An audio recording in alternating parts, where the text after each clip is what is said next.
नमस्कार, आपका हमारे चैनल पर पुनः स्वागत है। बिज़नेस फेलियर सीरीज़ में हम इन बातों पर चर्चा कर रहे हैं कि बिज़नेस फेल क्यों होते हैं। ये छोटी छोटी बेसिक बातें हैं, पर इनका ख्याल रखना चाहिए। आज का विषय है rapid business expansion by borrowings. आपने ये देखा होगा कि अक्सर अच्छी कंपनियां एकदम से गायब हो जाती हैं। उनके पीछे कारण ये होता है कि वो बहुत तेज़ी से एक्सपैंड करती हैं। जब आप बिज़नेस शुरू करते हैं तो हर बिज़नेस शुरुआत में छोटा ही होता है। धीरू भाई अंबानी ने भी जो बिज़नेस शुरू किया था वो शुरू में छोटा ही था। पर अक्सर क्या होता है कि आप जब बिज़नेस चल निकलता है, बिज़नेस में ग्रोथ शुरू हो जाती है, तो आप थोड़ा अहंकार में आ जाते हैं और आप बिज़नेस को बहुत तेज़ी से एक्सपैंड करते हैं और आप अनरिलेटेड फील्ड्स में भी घुस जाते हैं। जो चीज़ आपकी मतलब की नहीं है, जिस चीज़ में आपकी एक्सपर्टाइज नहीं है, आप वहाँ भी घुस जाते हैं। उसके कारण आपको नुकसान उठाना पड़ता है और कई बार नुकसान इतना ज़्यादा हो जाता है कि आपका बिज़नेस फेल हो जाता है।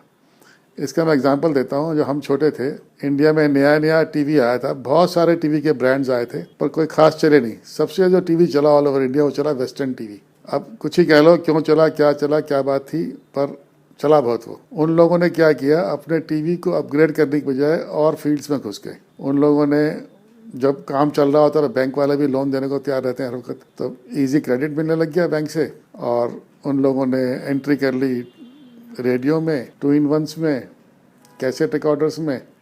ऐसे करके प्रोडक्ट रेंज बढ़ती गई और टीवी में भी बहुत सारे नए मॉडल्स निकाल दिए जो कि थोड़ा बहुत एक दूसरे का अपग्रेडेड थे। अब क्या हुआ कि बैंक की बोरोइंग्स बढ़ती गई, इन्वेंट्री लेवल्स बढ़ते गए, रॉ मटेरियल के भी और फिनिश्ड गुड्स के भी। एज ए रिजल्ट कंपनी ब्याज का बोझ और किस्त का बोझ नहीं सहन कर पाई और वो टीवी आना बंद हो गया। सिमिलरली जब मैं गाजियाबाद ब्रांच में था, हमारे पास एक स्टील मिल का अकाउंट था। वो अकाउंट बहुत बढ़िया चलता था। उसमें हर तीसरे महीने की क्वार्टर एंडिंग के 2 दिन पहले एक NEFT आ जाता था और फ़ोन आ जाता था कि आप अपनी किस्त काट लो और ब्याज काट लो। हमें बड़ा अच्छा लगा, इतने करोड़ की आउटस्टैंडिंग है, इतना ब्याज मिलता है, कुछ करना पड़ता नहीं है, तो बड़ा अच्छा अकाउंट है ये तो। अल्टीमेटली क्या हुआ, वो कंपनी का जब हमने एनहांसमेंट प्रपोजल भेजा तो हमने उसकी बैलेंस शीट स्टडी करी तो ये पाया कि ये आदमी इतना बोरो कर रहा है, ये इतना ब्याज दे नहीं पाएगा। वही बात हुई, 1.5 साल के बाद वो कंपनी डूब गई और वो चली गई IBC में और वो मैनेजमेंट किसी और के हाथ में चला गया। रीज़न बिंग, और जो प्रमोटर मैनेजमेंट थे, इतने सालों से उन्होंने इतनी मेहनत करके इतनी बड़ी कंपनी खड़ी करी, आज वो कंपनी से बाहर हो गए। रिजल्ट क्या, अल्टीमेटली रैपिड बिजनेस एक्सपेंशन। इतना एक्सपैंड किया बिजनेस कि वो ब्याज के खर्चे सस्टेन नहीं करे। Multi location, multi product company बन गई थी वो। अब आप ये कहेंगे और भी लोगों ने एक्सपेंड किया, रिलायंस ने बहुत एक्सपेंड किया, पर रिलायंस ने जो एक्सपेंड किया वो बैंक बोरोइंग से नहीं किया, वो इंटरनल अक्रूवल से किया।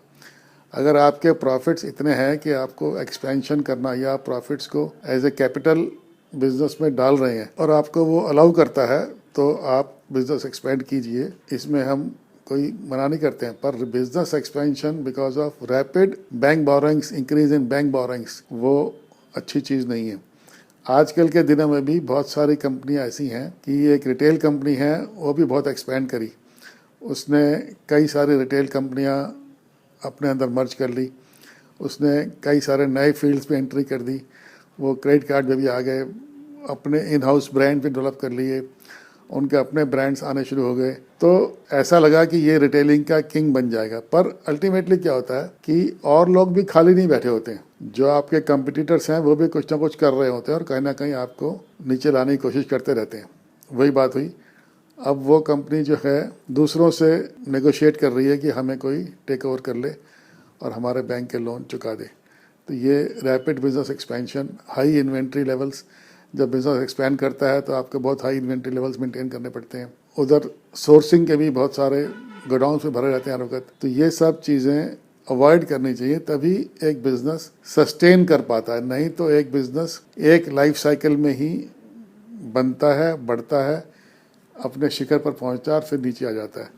इसलिए ये ज़रूरी है कि आप बैंक बोरोइंग्स कम से कम रखें या बोरोइंग्स कम से कम रखें, क्योंकि जो आउटसाइड बोरोइंग्स होती हैं बैंकिंग सिस्टम से, जो अलग बोरोइंग्स होती हैं जो आप दोस्तों से बोरो करते हैं, जो आप बिजनेस एसोसिएट से बोरो करते हैं, जो आप उधार सामान लेते हैं, उसमें ब्याज और भी ज़्यादा होता है। अगर बैंक में ब्याज सपोज 12% है तो आउटसाइड ब्याज जो होता है वो करीब 18 से 24% तक हो सकता है। इसलिए ये business expansion, rapid business expansion ठीक नहीं है और हमें इसे अवॉइड करना चाहिए। बिजनेस एक्सपेंड करते करते बीच में एक एक दो दो साल कंसोलिडेशन के भी देने चाहिए, नहीं तो बिजनेस एक्सपेंड करते करते वो किसी ना किसी दिन नीचे आना शुरू हो जाता है, उसकी जो ग्राफ है वो नीचे उतरना शुरू हो जाता है। एज ए रिजल्ट बिजनेस बंद हो जाता है या फिर किसी को बेचना पड़ता है। धन्यवाद, आज के लिए बस इतना ही।